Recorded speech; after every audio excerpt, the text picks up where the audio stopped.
Hey there, and welcome to Inside the Hive, the lo-fi interview style series where we pull back the curtain on production and share what's happening inside the Superhive project. For our creators and customers, it's a chance to see how we work, what's in motion, and the story behind it all. I'm Wes Burke, co-founder of Autotroph, the humans behind Superhive, CG Cookie, Orange Turbine, and we're also hosting the Beacons in North America, so we are never bored. Today, I'm joined with Matthew Muldoon, officially our Superhive creator support person, and quite possibly the one person in the Blender community who truly knows what's happening across the Blender product world. No pressure, buddy. How you doing? Yeah, thanks for that intro. That is a lot of pressure. How's it going? Not bad. I was really excited to chat with you because I do say that a lot, and we do kind of joke internally of like, yeah, I really do think like the amount of products you've seen on Superhive over the years. I mean, yeah, tell us a little bit about your role and how long you've been with Superhive, and how many products have you seen with your own eyeballs? Well, I started with CG Cookie back then, now Autotrove, way back in the beginning of Superhive or Blender Market back then. I was lucky You were brought so in. young back then, right? Yeah, I know, right? I think we're going on 12 years now. I've been a product reviewer or creator support, I like to say. I kind of think about it as kind of like new creator onboarding. Kind of pondered about my position in the company and what I do. And my kind of focus is really bringing creators onto the site, getting them familiar with our regulations or guidelines that we need them to follow, and then helping them through the process of uploading their product, getting it to look great on the site, and getting it published and out to our community of customers. So again, I've been doing this since kind of the beginning, and I've seen a lot of products. I don't know our total number that we have on Superhive at this point, but I would say I've looked at personally viewed 80-90% of these things. Yeah. So at least seven products you've Yeah, personally looked at. at No, least. everybody's just watching, and there's close to 70,000 products on Superhive, and I think you update your weekly how much, "Hey, guys, I review this many products this week," and typically that's around 140 to 200 some products every week that Yes. is flowing across your desk, which is pretty great. I know one of the things that, some of the creators that apply to Superhive, there's some initial friction or like, "Wait, you're gonna review my stuff?" Like, and seeing that as a negative, but we kinda see that as a positive, this is a collaboration with us helping each other out. Can you maybe talk a little bit of the experience with that? Yeah, when we decided to create the market and what it was going to be, we really focused on the curated part of the process. You can go to other marketplaces and get anything. We're not obviously the only 3D marketplace, but we are one of the few that curates almost everything on the site. And that can be jarring for some creators who are like, hey, why isn't my stuff just uploaded? Yeah, just why I just wanna upload it. Why does it have to go through you? Yeah, and really what we're looking for is we're trying to set up that creator to have the best foot forward when they release their product on the market or on Superhive, sorry. So we really focus on, do the images look great? Is the product description easy to read? Is there documentation on how to use this, and not only that, but we go even deeper on the back end. Are you following support? Are you giving good support? Are you talking to your customers? And we're really trying to teach the creator, I guess, how best to market and put their product out there, and hopefully everyone gets lucky and makes some money off what they're selling on Superhive. Yeah, yeah. No, it's really great to hear because I know sometimes, to your point, they'll be jarring, but in reality, like, you have some experience doing this, you kinda have a pulse of what's does well in the market, or at least try to have them have the best opportunity of success, going forward. Throughout the review process, is there anything some of the creators might not realize about the review process that they just might not know? I think the big one is the curation. I think a lot of creators, even after the initial kind of review, are surprised that we're going to review your product. So if you send it in once and it's declined for whatever reason, and you send it back, we're going to look at it again. We're going to make sure that it's as good as it can be before we release it to our network, you know. So a lot of creators, and there's some friction there with some creators that don't like that. However, we believe that by you putting the best possible product forward, the customer is getting the best that you have to offer. And I think that's really kind of what separates us from other marketplaces, at least from my experience. Yeah, yeah.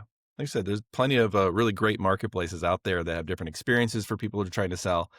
This just is our thing, and if that's a great fit for creators who are looking for that kind of hands-on approach. Superhive could be a great home to get their product launched. Absolutely. Very cool. Now, if, from your perspective, when you see a product come in, what kind of gives you the vibe of like this is a good or this is a great or like this is not going to maybe resonate with the community? It's kind of funny because after all these years, I can kind of just quickly glance at a project and I can tell a lot about it. I can tell, are the materials good? Are the textures good? Is the underlying model structure a good fit for that type of product? So yeah, So, like, yeah, is there anything? Is it, from a good to great? Is it, some more mechanics of, well, they have documentation, they have FAQs, they have great presentation, they, are taking the time to describe their product, or is it just the organization of the product itself? Of you unload the zip or the file, and you're like, oh my gosh, I can understand what's going on. it's really at this stage in the game, it's all those things. You know, I'm really starting to be impressed looking at our creators' products and how great everything looks. You know, it's very uncommon for me to say that I would go on the market, start looking through the index and be like, oh, that's not a great picture, or Yeah. there's no branding on that, or, you know, that doesn't have a unique look. Many creators are now they're looking at branding, at marketing, at their documentation, the file structure. I mean, we do look at that. We test all that stuff. If the add-on doesn't install nicely, that's an issue for us, and it's rejected because again, we're looking for you to put the best product that you have to offer available out there. So it's really the whole package. The creators are getting so good at just making things look really good and work really good. And some of the products coming out now are just, you know, you couldn't even imagine even 5 years ago the stuff that Do you have is being a put out. product of mine that bubbles to the surface that you're like, oh my gosh, this one's hitting it, and it's super easy for you to review and excited, and you're excited as a member of the Blender community, going, I'm pretty excited for this. Yeah, you know, the cool thing about my job is I literally get to do that every day. I get to see cool stuff and be like, "Oh my, how'd you do this?" And this works amazingly. Personally, for my take, I love quality of life stuff. I love things that improve my workflow, make it faster, make it easier. Um, and so I really like reviewing those kind of quality of life products. As far as you know, it's cliche. I'm going to say it again, that our creators are doing such a good job. It's like they're all great, Wes. They're all great. Yeah, yeah. They are, but there is one that comes to mind. It is a new creator. Um, he's been on the market for a couple months now, and he's been releasing add-ons. And it was funny because I was recently doing staff picks for the site. And when I do staff picks, I go to the new index page, new products index page, and I look through, you know, and I see, oh Staff pick. I love yeah, it. Just like you little know, subjective staff picks. I like yep. it. I remember all the things because I've reviewed them and I'm just like, oh, that's cool. And that's cool. And I make a list. And so I started doing this. And this creator's products, about four of them, all came up as, oh, I remember that. That was super cool. And that was super cool. And so, but again, it's I think it's a testament if you just go to the Superhive site and look through the indexes, the different categories on how compared to 12 years ago, just how professional everything looks. And that really that's not just in the appearance of the product, but that's also in working with creators on the back end. That's also their mentality is also maturing and becoming more professional. And I see that through my conversations with them of, you know, they ask questions on, well, how can I improve this? Or what should I do with this? And it shows that they're really thinking about making this maybe not a career, but definitely, Almost approaching as a business. So I yeah, think, to your point, 12 years. Well, maybe how long we've been doing it for that long. So this was not really a thing 12 years ago, and it's now very much a thing. Yes. And I think the community is catching on to that. They're gaining the skills and experiences that we're gaining alongside with them to like, oh, wait a minute. Okay. Instead of just like putting something out and see what works, which is still a component of that, but like holistically as a well-run business. So there's marketing. I have to learn what ROI means. I have to kind of learn what SEO and ranking and presentation and make sure that, how to support customers empathetically and why does that matter in business? It's the whole package. And I think that the stuff that you're doing, interacting with so many creators is really, I mean, to kind of toot your own horn, probably just incrementally helping nudge that along. And hopefully that's spreading with other creators and making it a bit better for the entire Blender community. Yeah, and it's just not me, being able to see Autotroph and everything behind the scenes, it's also our company. We have more avenues now for creators to connect and talk with each other than we ever have before. And that is really exciting to see those creators jump on and hash out ideas in between each other and share ideas. And so that's a really cool thing to see as well. I don't know how much personally I push it. I like the appearance and the product to work and be cool, obviously. But I think it's really the creators who have stepped up and are really taking the reins and saying, you know what? Maybe this isn't just a hobby. Maybe this isn't just a little pocket change. Maybe this can become something. And as we've seen over the years, if you can put in the time, you can put in the energy, and you have a little luck, you can be successful doing this. It can be a business for you if that's the direction you want to take. And that ultimately, to toot our horn a little bit, is something that was the cornerstone of creating this market. It was so that we could help other people create a business for themselves with Blender. I mean, because what else do you want to do? You want to make a living using Blender, obviously. I mean, Yeah, that's yeah, yeah. that's awesome. You segue to a perfect where I get to say the mission of Autotroph is to foster and elevate creatives in the Blender community. So I appreciate that setup. No, Yeah. that's true, but it's true though. Yeah, that's a reason why we're doing all of this. And I think to the point you mentioned, there's some spaces for creators to go do this. We have a kind of a creator run Discord now, correct? Yes, we have our creator Discord channel that if you are a creator on the market, you should get an invite. If you don't, you can easily send an email to support or myself on Superhive, and we can hook you up with an invite. But yes, we have a Discord channel. I don't know how much if you want to talk about the insider program at all, but we also have another Yeah, kind we have of a couple different communities for creators. And what I love about the Discord one is I think initially we were running that internally via Slack. And we're a small bootstrap team, so we're not able to give it all the attention we needed. And to kind of uphold our kind of lean into our mission a little bit, we kind of said, cool, here you guys go. What would you like it to be? And gave them that space.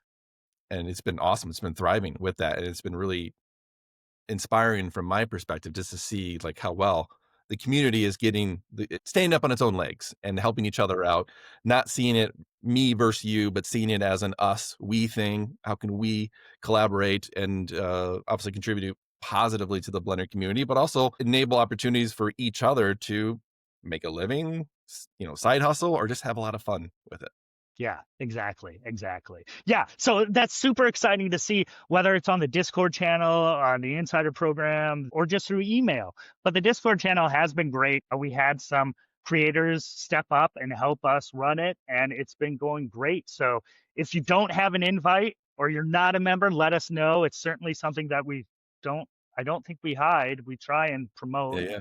and put out there. So yeah, and stop in, say hi, show us your new product, or ask questions, or whatever. Everyone there's super cool, super The chill. whole So keep it secret, keep it safe does not apply here, right? Yeah. yeah, no, no, not at all. With, it really sounds like the momentum of the Blender community, the product community, the add-ons, assets, training, insert anything that you like there.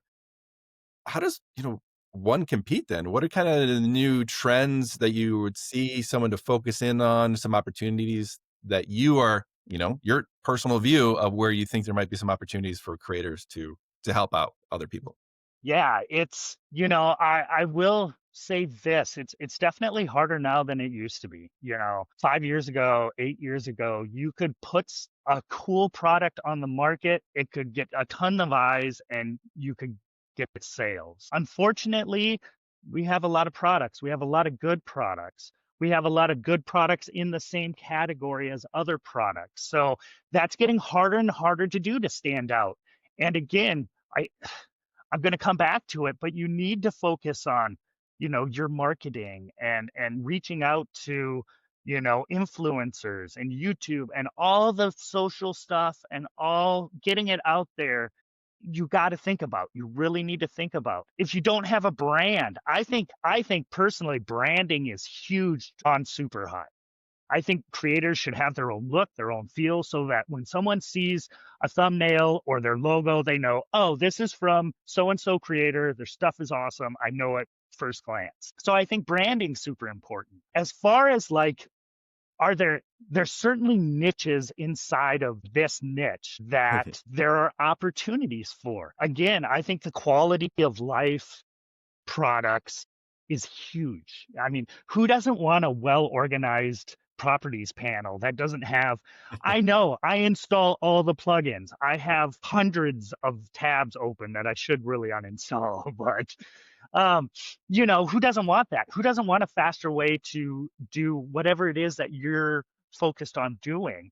So I think you know, it's hard for me to come out and say, yeah, you should make models of boats because that'll Yeah, yeah, sell. right.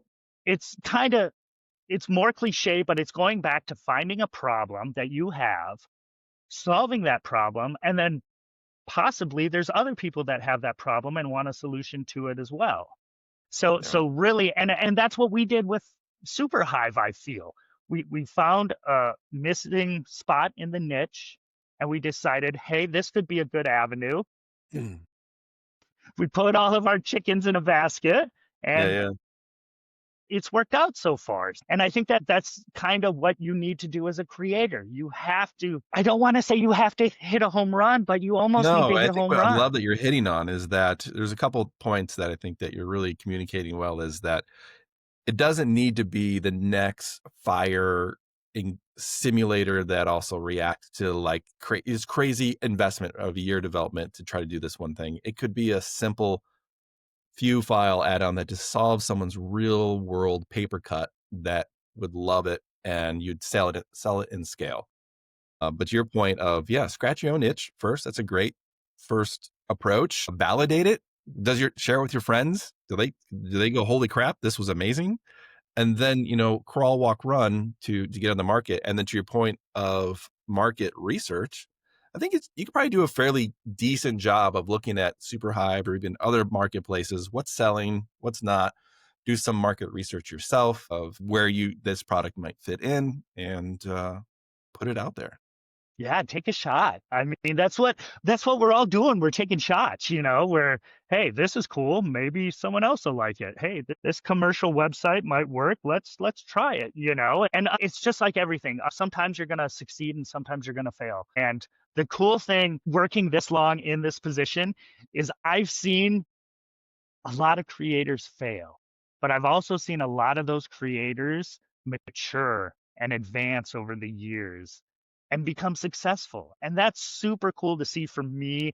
And I think it's the same for anyone at Autotroph. To be able to see a creator or a user of our products succeed is that's what we want. Like you said, that's our mission statement. Yeah, imagine. I mean, maybe old news, right? But the failures we're learning. Those are all just lessons of what did not work, and we still experience it a lot at Autotroph at our work. I mean, we're still learning and we're still figuring it out a little bit as we go. I think that's the one great thing that I've learned doing this so long is I meet other website owners, other product owners, other business owners throughout the years. They're like, even they'll be dwarfing Autotroph in size. They'll have 3,000 employees, insane numbers, and be like, yeah, I'm just trying to figure this out. Oh, wow. Okay. Yeah, like, which is it's comforting of like that, and even helps me feel a little bit more human connection of like, cool, how can we collectively help everyone figure this out together in the best positive way is cool.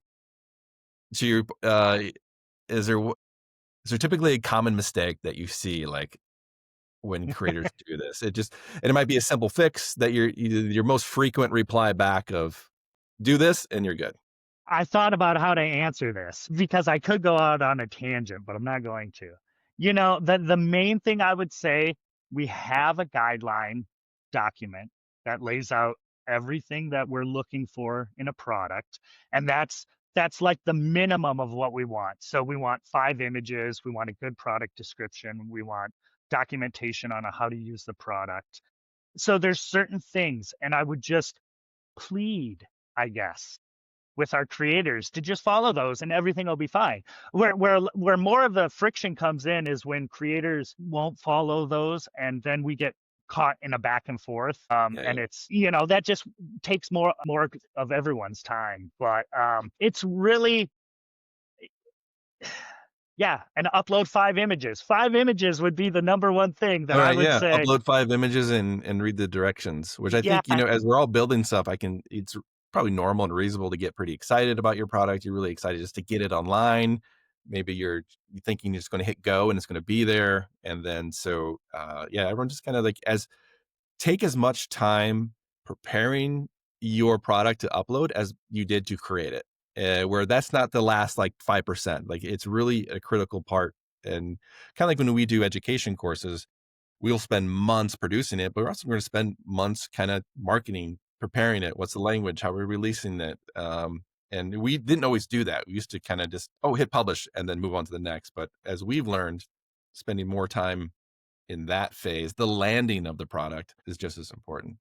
absolutely. And to go on to piggyback that, I think it's beneficial when you develop or create in the open. I believe that is an added, it's a story, it's your storyline. You can show whether it's on Twitter or TikTok or Yeah. whatever, if you can show, oh, I'm working on this thing, what do you guys think? Like you said, getting it out there and putting it out to the public when it's still, your little baby is I Raw think. and kinda you put yourself you don't feel like you should share because it's vulnerable, like, you're like, "Oh, Yes. but people don't like this," but that's the opportunity to put it out there and it really get uncomfortable no, be comfortable in uncomfortable. Yeah, and you're also working on advertising and marketing when you do that, just by sharing the product, to your social network, whatever that may be. And that's going to help promote it and give it more eyes and get it out there. And so I would really urge people to do that, to be open with your creations and let other people in, take advice, take constructive criticism and utilize that to make the best product you can. The whole question of, why give me reasons why I should not build this, right? And kinda really try to poke holes into it where it'll feel it's hard. I mean, if anything, we're Yes. trying to create, right? It's hard to kind of receive feedback, but that's also a skill set, being able to receive critical feedback and understand that they're trying to help make it better. Yeah. Yeah. In my previous life, I was in advertising. I was video production and advertising. And I had a really hard time with spending, 100 hours on a 30-second commercial or something, and then having a creative director come in essence, rip it down, but for the good of the product. And I think like you said, that's a skill set that you learn over time to be vulnerable and to understand, oh, this isn't anything personal. It's just the product could use some improvement. And this person is informing me of that and be open to that and willing to take that criticism, that input. I was going to steal Wayne Dixon's quote, who's our animation instructor over at CG Cookie. I think he said it best, and see if I don't butcher it. Basically, we can only be the best that we think we can be. So it takes others with outside perspective to show us how great we can actually be. So it really because we think we can only be here, but others can see us and know that we can be higher. Always that's kind of always resonated with me when I hear critiques or I see critiques happening out in the wild. Yeah, yeah, and, I understand. I get those emails from creators that are upset about, me saying, "You need to change this and you need to do this." But again, I'm trying to make that product the best it can be for you before you release it. Yeah, Um, very cool. I know you kind of run a little short on time, but do you have any wise predictions of the blender community marketplace? Where do you kind of see the next 2 or 3 years? Well, I think I'm like everyone right now. We're looking for Five to drop and what all the new magic that Five will deliver to us, you know? And there's some interesting things coming in it. There's some node work that I think is going to bring some new products onto Superhive. As far as the trend, I mean, the trend for Blender, I think, is amazing. I think Blender's just going to get bigger and bigger and bigger each and every year, and it's going to the community will do the same thing. And man, yeah, I don't. There's a lot, with so much new development. There's a lot, and with so many new creators coming from different programs, you're Mm, starting to see a more sophisticated product coming onto the market, which for me, as someone who's been watching the market for as long as I have, it's super exciting to see some of these bigger entities look at Blender and say, "Hey, this is viable. Why aren't we in on this?" And then they release products for Blender. That's amazing. That's amazing. yeah, I mean, the testament to even you look at the blender.org, donation page, the corporate donation page. Some of the names there are pretty provocative, and just to see like, wow, they're in it. Wow, they're in it. This is on their radar. It's really cool. Yeah, yeah. So if I'm a creator watching this, I would like have more questions about just this process. How do I find that information? Yeah, we have our support knowledge on the site that you can check out. I think everything is pretty much covered. Hmm. So definitely check that out. You can always get a hold of us at support@superhivemarket.com. That's the quickest way to get a hold of any of the admin team. If you're on the Superhive Market site, you can send me an email via the inbox if you want to. Chances are I'm probably in your emails already if you're submitting products to the site. So just shoot me a message. I check those weekly, if not more often than weekly, depending on how heavy the week is. So that's my big thing. I've in thinking about doing this interview, I realized that this is kind of my broken record pitch through the years. But if you have questions, we are here to help you. We want to see you succeed. So please just ask. I'm a firm believer that there are no dumb questions at all. So if Hmm. there's anything, reach out to me, reach out to one of the teammates at support and just ask us whether it's, I'll throw some little tidbits out there. We do have capabilities now via one of our cohorts at the employee to do a lot of data mining. So if you have questions like, what's a good category to sell in or what's a good niche, we're able to do some of that stuff on the back end that isn't yet public on the front end, but it's Right. something Well, that it's we kind of can. you just show like a little bit of if we have the bandwidth and availability, we have done some kind of in-depth reviews of creators shops, and kind of when we're able to share some information, which is also good for us because if you go back to earlier in the interview, we're crawl, walk, run, right? We're doing things that don't really scale. We can't do it for everybody, but we are learning what works, what's helpful to creators, and then how can we then implement that in a larger scale way for everybody once we kind of find out what's helpful. Yeah, exactly, Is exactly. amazing. Well, great. Well, Matthew, I appreciate you hanging out with me for a little bit. And again, to your point, if you have questions, hit us up at support. It's again, we're a small company. There's literally 3 to 4 people on that email, so it's not dumping to a huge group. You will get Matthew, Adrian, Amber, or Ryan, a few other people. Yeah, Yep, Adam. yep. So you're going to get a great crew that's there, and they're going to start to know your name because we're just that kind of a company. So Yeah, absolutely. Yeah, yeah. Reach out and yeah, keep making awesome stuff. I love to see it every day. This is truly a pleasure for me as my profession to be able to see awesome Blender stuff every day. Yeah, keep it up, guys. Everyone is doing amazing stuff out there. awesome. All right. Well, thank you, Matthew. Have a great day, and I'll see you later. I'll see you in about an hour. Okay, sounds good. Bye.